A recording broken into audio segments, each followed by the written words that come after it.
taking a look at your podcast, and we're just impressed based off of the impact and everything that you're doing. You're definitely sharing some nuggets, some jewels, and things of that nature. And on the Power Tour for these industry conversations, we just have candid conversations. So we just want to just let you share exactly how you got to where you are, a little bit about yourself, and then kind of just share what you currently do, and tell us a little bit more about Legacy Moves.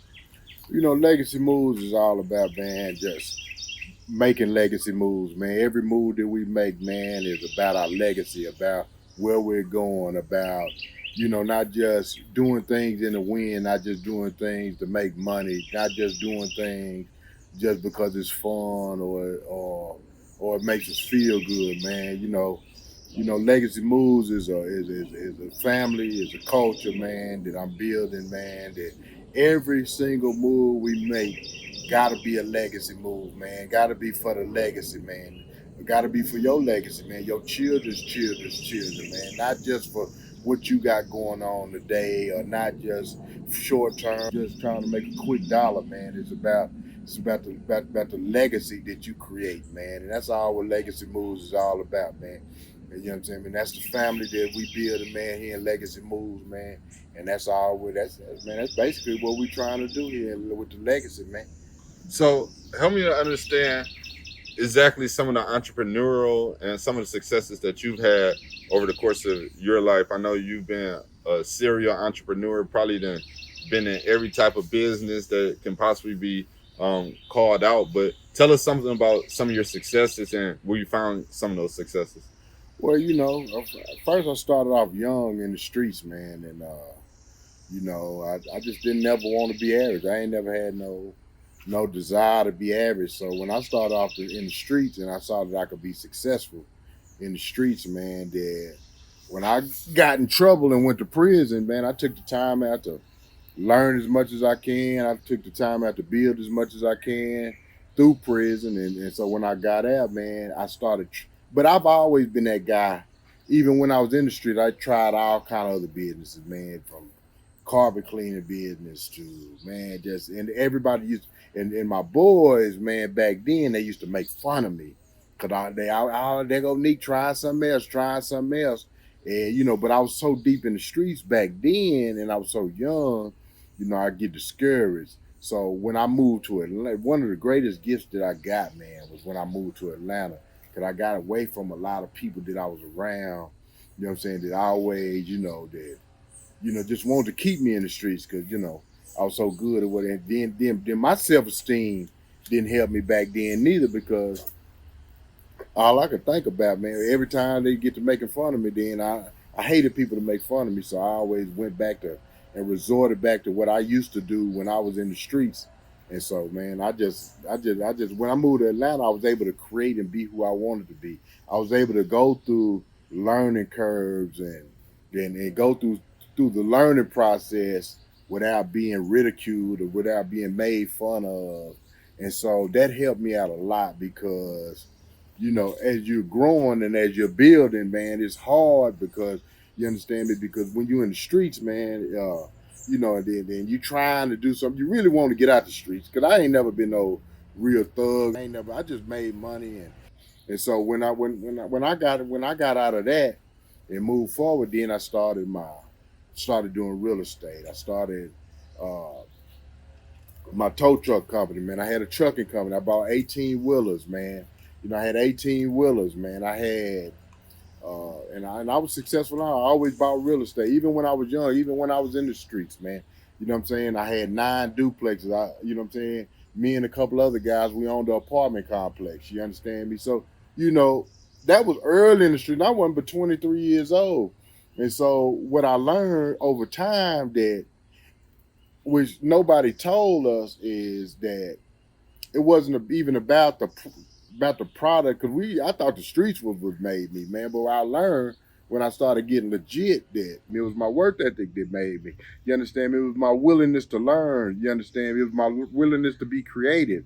You understand me? All of these things are what helped me in my ultimately get to where I am today. You understand me? I invest in crypto. I've won. I've lost. I've invested in the stock market. I've won, I've lost, you know what I'm saying? I've day traded, man, but I study. Every day I'm always watching information. I'm always learning. I'm always building. You know what I'm saying? Now I'm writing books. Like I wrote before I got my first book published, I wrote 3 books. I wrote a book in prison, did in transit. I had like 300 pages that I hand wrote. That man, and I was in Atlanta. I was at Atlanta USP, man. They made me throw my book away, man. That killed me, man. And I hand wrote that whole book, man, while I was in prison, man. It's just a lot of things that I've always tried to do. Then I wrote another book from that I did on my radio show. And when I wrote that book, I gave it to a girl. She told me she was a publisher. She told me she was gonna critique it and edit it and all of that. And she took my money. She took my $2,000 and she took my book and ran and she disappeared. And that was another setback, But I was able to go through that. Now today, I got over 10 books in on Amazon. You know what I'm saying? That's one of the endeavors. That's one of the things that I do. I invest in crypto every day. I invest in the stock market. You understand me? I own real estate. I own 5 houses out here. Look at my backyard. I got a 2 acre backyard. Actually, we back there cleaning it up right now. I got cars, jewelry. I got So let's stuff talk. like that, man, that I do, man. Let's talk about that, and let's talk about how you purchased this nice piece of land that we're sitting on right now. Right. But then as you invested more into your land, you found out there was an opportunity to get even more land. Right. And so it came from you doing your research, your due diligence, and actually being active and taking the initiative rather than waiting for somebody to tell you something, right? Right. And so it's always about this thirst for knowledge or this thirst to understand and uncover what the situation really has in store and the opportunity that might be there. And so just talk a little bit more about how just having that initiative and how that kind of transcends into great outcomes. Well, I'm always looking for opportunities to build, opportunities to invest, opportunities to grow. So, with that being said, my thing is with that is like, for example, like this house I live in now. I paid $30,000 for it. Today it's worth $400,000. You understand me? And I've only owned this 4 years. The house I had before this over in the West End. A lot of people who know me. They know my property that was over in the West End. I paid $30,000 for that one too. And it was an abandoned house. This house was an abandoned house when I built it. I built this house myself. You understand me? And I worked on my other house. You know what I'm saying? My house in the West, even though I don't own it no more, I sold it for $150. The lady that I sold it to, I paid $30 for it. I sold it for $150. The lady turned around less than 6 months and sold it for almost $375,000. And now that house is worth over $500,000. You understand? And that's less than 2 years ago. I kind of keep up with that house because I bought that house 10 years ago, when nobody was even thinking about it. Everybody thought, in fact, they thought I was crazy. Like, why are you buying a house over here? So I see a lot of opportunity that a lot of people don't see because my mother taught me a long time ago, and I saw it happen when we were growing up in East Austin, because that's where I'm from. My mother was telling me that they was going to regentrify that community and take that community. And I thought my mama was crazy as hell. I did. I literally thought she was crazy. I thought she didn't know what the hell she was talking about. I remember I had a friend whose house, man, that we used to think he lived in the shack, and we used to make fun of his house, right? It's a true story. And over there by the Alamo.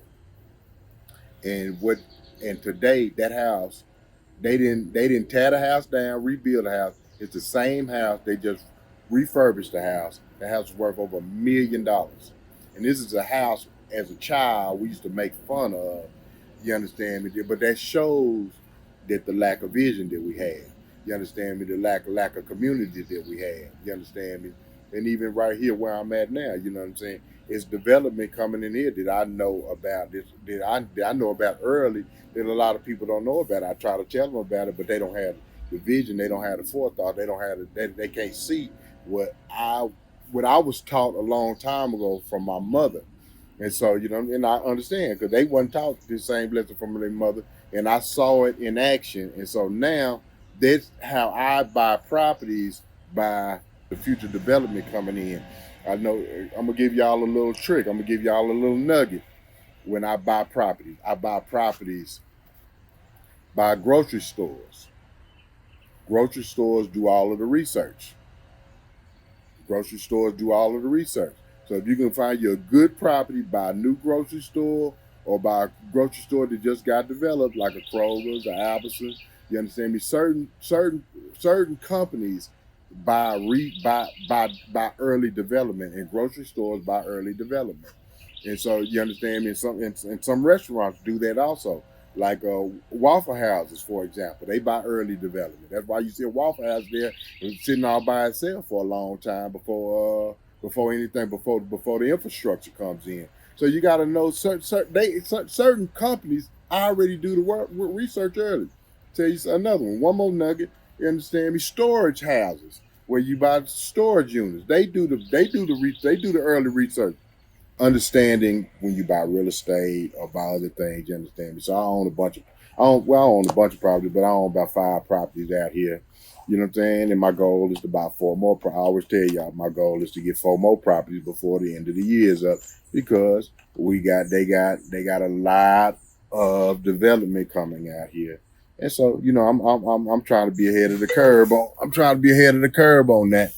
And so, that's just one of the things that I'm doing. So, you know what I'm saying? And then, like I told y'all, I've switched from the service business into the product business. So everything I'm doing is about education and product development. I don't want to do no service business no more. I appreciate your time.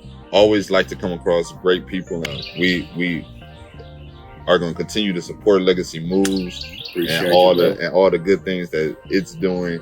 And we just appreciate you, and hopefully we can bring you to one of our tour stops at one of our schools so you can share in person, answer questions in person. Appreciate you. Hey, appreciate you, bro.